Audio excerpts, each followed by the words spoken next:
4 માર્ચથી 10 માર્ચ સુધીનું સાપ્તાહિક રાશિફળ. આ અઠવાડિયે 4 રાશિના જાતકોને મળશે ધન લાભ. 3 રાશિના જાતકોને બિઝનેસમાં થશે પ્રગતિ. જાણો તમારી રાશિ. જ્યોતિષમાં રાશિફળનું વિશેષ મહત્વ છે.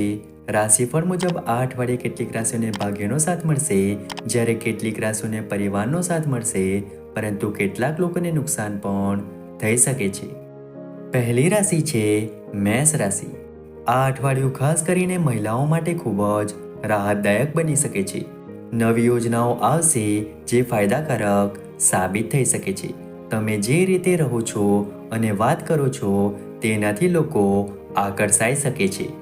નજીકના સંબંધીઓ સાથે સારા સંબંધ જાળવવા માટે તમારે સહકારની જરૂર છે. જૂની નકારાત્મક વાતોને યાદ ન કરો અને વર્તમાનમાં જીવતા શીખો. કોઈ પણ વસ્તુ ખરીદતી વખતે પેપર બરાબર વાંચો. આ સમયે આર્થિક બાબતો પર વિચાર કરવાની અને ચિંતન કરવાની જરૂર છે. પતિ પત્નીના સંબંધો મધુર રહેશે. સ્વાસ્થ્ય સારું રહેશે. આવનારી બીજી રાશિ છે વૃષભ રાશિ. આ અઠવાડિયે તમારે તમારી કારકિર્દીમાં સફળતા મેળવવા માટે સખત મહેનત કરવી પડશે. નોકરી અને વ્યવસાયમાં સફળતા માટે તમારે નવા વિચારો સાથે આગળ વધવું પડશે. આ બાબતમાં વરિષ્ઠ અધિકારીઓની સલાહ તમારા માટે ફાયદાકારક સાબિત થઈ શકે છે. બીજી બાજુ નાણાકીય બાબતોમાં આ અઠવાડિયે તમે કોઈ મોટી સિદ્ધિ મેળવી શકો છો. તમે પૈસા બચાવવામાં સફળ થશો. વ્યવસાયમાં કેટલીક નવી પદ્ધતિઓ અપનાવવી ફાયદાકારક રહેશે. લવ લાઈફ માટે આ સપ્તાહ ખાસ રહેશે. લવ પાર્ટનર સાથે સમય સારો રહેશે. ઘણી વખત તમે તમારા પ્રેમ જીવન વિશે ખૂબ જ ખુશ અનુભવશો. આવનારી ત્રીજી રાશિ છે મિથુન રાશિ. આ અઠવાડિયે મિથુન રાશિના લોકોના આંતરિક ગુણો વિસ્તરશે અને મહત્વપૂર્ણ લોકો સાથેના સંબંધો મજબૂત થશે. સાથે જ અચાનક ધન પ્રાપ્તિના યોગ બની રહ્યા છે. સર્જનાત્મકતા ખીલશે. તમે તમારી પ્રતિભાથી અજાયબીઓ કરી શકશો. તમારા વિચારોની દિશા તમને એક નવું સ્તર આપશે. વડીલોના અનુભવથી તમને ફાયદો થશે. બિનજરૂરી દલીલબાજીથી પરિવારના કોઈ સભ્યને દુઃખ થશે. આળસમાં સમય વેડફવાથી મન અશાંત રહેશે. આવનારી ચોથી રાશિ છે કર્ક રાશિ. આ અઠવાડિયે તમારા જીવનમાં ગેરસમજ થઈ શકે છે, તેથી સાવચેત રહો. તમારા શબ્દો પર ધ્યાન આપો જેથી તમે તમારા મિત્રોને કંઈ ખોટું ન બોલો. તમે શાંત રહીને તમારા સંબંધોને મજબૂત કરી શકશો. આ અઠવાડિયે તમે તમારી ઓફિસ અથવા ઘરમાં થોડો તણાવ અનુભવી શકો છો. આ અઠવાડિયે તમારે તમારા વિચારો સ્પષ્ટ રીતે વ્યક્ત કરવાનો પ્રયાસ કરવો જોઈએ. તમે અસાધારણ વિચારોથી ભરેલા છો, પરંતુ જો તમે તેને યોગ્ય રીતે વ્યક્ત કરી શકતા નથી તો આ વિચારો તેમનું મહત્વ ગુમાવશે. આ અઠવાડિયે કામકાજને લઈને થોડો તણાવ થઈ શકે છે. આવનારી પાંચમી રાશિ છે સિંહ રાશિ. આ અઠવાડિયે અસંતોષની ભાવના રહેશે.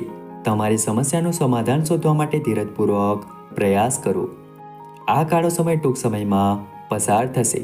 તમારે તમારા ઘરની સુરક્ષા પ્રત્યે પણ થોડું ધ્યાન રાખવું જોઈએ. આ અઠવાડિયે તમે તમારા મૂડમાં ફેરફાર અનુભવી શકો છો. કદાચ આ કારણે તમને કોઈ કામ કરવાનું મન ન થાય. થોડા સમય માટે તમારા બદલાયેલા વર્તન પર નિયંત્રણ રાખો. તમે ફરીથી તમારા સામાન્ય વર્તન પર પાછા આવશો. પ્રેમ સંબંધોની દ્રષ્ટિએ આ અઠવાડિયું સારું રહેશે. જો તમે કોઈ નવો સંબંધ શરૂ કરવા જઈ રહ્યા છો તો તમને તેમાં સફળતા મળશે. આવનારી છઠ્ઠી રાશિ છે કન્યા રાશિ. કન્યા રાશિના જાતકોને આ અઠવાડિયે પોતાનામાં વિશ્વાસ રાખીને સફળતા મળશે. આંતરિક ગુણોની પ્રશંસા કરવામાં આવશે. વિદેશી સંપર્કો લાભદાયી રહેશે. શિક્ષણ પ્રત્યે સંવેદનશીલતા પણ વધશે. સંતાનોની ચિંતાને કારણે બધી ખુશીઓ ઓસરી જશે. બિનજરૂરી રીતે નાની સમસ્યાઓ રાક્ષસી બનતી જણાશે. કોઈના દ્વારા દૂરગામી અને વિપુલ લાભોની રૂપરેખા આપવામાં આવશે. પ્રતિકૂળ પરિસ્થિતિઓમાં તમારો આત્મવિશ્વાસ જળવાઈ રહેશે. આવનારી સાતમી રાશિ છે તુલા રાશિ. આ અઠવાડિયું તુલા રાશિના જાતકો માટે ક્યારેય ઉતાર ચઢાવનું રહેશે. એકંદરે આ સપ્તાહ તમારા માટે મિશ્ર પરિણામ આપશે. આ અઠવાડિયે તમારું સન્માન વધશે. ગૌણ કર્મચારીઓ અને સહકર્મીઓનો પૂરો સહયોગ મળશે. સપ્તાહની શરૂઆતમાં દાન કરવાની વૃત્તિ વધશે. આ અઠવાડિયે તમે કોઈ શુભ કાર્યની યોજના પણ બનાવી શકો છો. કોઈ નકારાત્મક સમાચારને કારણે તમારું મન ચિંતિત થઈ શકે છે. આ અઠવાડિયે તમને સંતાનનું સુખ મળશે. પગ અને પીઠનો દુખાવો શક્ય છે. આવનારી 8મી રાશિ છે વૃશ્ચિક રાશિ. વૃશ્ચિક રાશિના જાતકો માટે આ સપ્તાહ સફળ રહેશે તેમજ આ સપ્તાહે વાણી અને બુદ્ધિનો વિકાસ થશે. આ અઠવાડિયે તમારા માટે આવકના નવા માર્ગો ખુલશે. આ સમય દરમિયાન કોઈ મોટી તકની શોધ પૂર્ણ થશે. સપ્તાહની શરૂઆતમાં કેટલીક બાબતો વિચાર્યા વિના કરવામાં આવશે અને કેટલીક સભાનપણે કરવામાં આવશે જે કાં તો લક્ષ્યની સિદ્ધિ અથવા અનુભવની અનન્ય પેટ તરફ દોરી જશે.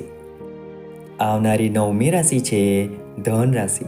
આ અઠવાડિયે ધન રાશિના લોકોમાં ગ્રહની સ્થિતિ વ્યર્થનો ભય પેદા કરી શકે છે. આ સમયે તમારે તમારા મન પર નિયંત્રણ રાખવું પડશે અને સમજવું પડશે કે તમારા ડરનું કોઈ કારણ નથી. તમારા માટે આ આનંદ કરવાનો સમય છે. આ અઠવાડિયે તમારા કામને બાજુ પર રાખો અને તમારી સફળતાનો આનંદ લો. પૈસાની બાબતમાં કેટલાક ઉતાર ચઢાવ આવી શકે છે. ધન રાશિવાળા લોકોની લવ લાઈફ વિશે વાત કરીએ તો આ અઠવાડિયે તમારા અને તમારા પ્રેમી વચ્ચે અહંકારનો ટકરાવ થઈ શકે છે. તમારા માતા પિતાના વિચારો તમારા પ્રેમ જીવન પર પ્રભુત્વ મેળવશે. આવનારી 10મી રાશિ છે મકર રાશિ. મકર રાશિના જાતકોને આ અઠવાડિયે વધુ ખર્ચ થશે પરંતુ સારી આવકને કારણે તેમાં કોઈ ફરક પડશે નહીં. નિર્ભયતા અને વિચારશીલતા વધશે. નવી આશાઓ આનંદ લાવશે. સ્થાવર મિલકતોનો આનંદ માણો. દાન અને સેવામાં રસ વધશે. નવા સંપર્કો લાભદાયી રહેશે. કમર કે પીઠમાં દુખાવો થઈ શકે છે. આવનારી 11મી રાશિ છે કુંભ રાશિ. આ અઠવાડિયે કુંભ રાશિના લોકોના ભૌતિક સુખમાં વધારો થશે. ઉપરાંત આ અઠવાડિયે તમારું સચોટ મૂલ્યાંકન તમને સફળતા અપાવશે. તમને વધુ ખંત અને સમજણથી ફાયદો થશે. આ અઠવાડિયે તમારા સ્વાસ્થ્યમાં ઉતાર ચઢાવ રહેશે. તમારી શીખવાની કર્વ તમારી બૌદ્ધિક ક્ષમતામાં વધારો કરશે. સમજદારી વધશે. કોઈની સલાહ આ અઠવાડિયે ફળશે. પગ અને સ્નાયુમાં દુખાવો રહેશે. આવનારી 12મી રાશિ છે મીન રાશિ. આ અઠવાડિયે તમારું પારિવારિક જીવન સારું રહેશે. નાના મોટા વિવાદો રહેશે પરંતુ ઘરમાં સુખ શાંતિનું વાતાવરણ બની રહેશે. તમે તમારા પારિવારિક જીવનથી સંતુષ્ટ જણાશો. પરિવારમાં એકતા અને પ્રેમની ભાવના રહેશે. આ અઠવાડિયે તમે નવા મકાનના નિર્માણ વિશે વિચારી શકો છો. કોઈ પણ સારા સમાચાર ઘરની ખુશીઓમાં પ્રકાશ લાવશે. તમારી લવ લાઈફ મિશ્ર રહી શકે છે. તમે તમારા પ્રેમ સંબંધમાં કોઈ નોંધપાત્ર ફેરફાર જોશો નહીં. ઉપરથી આ સમયે તમારે તમારા જીવનસાથી સાથે કોઈ વાતને લઈને વિવાદ પણ થઈ શકે છે.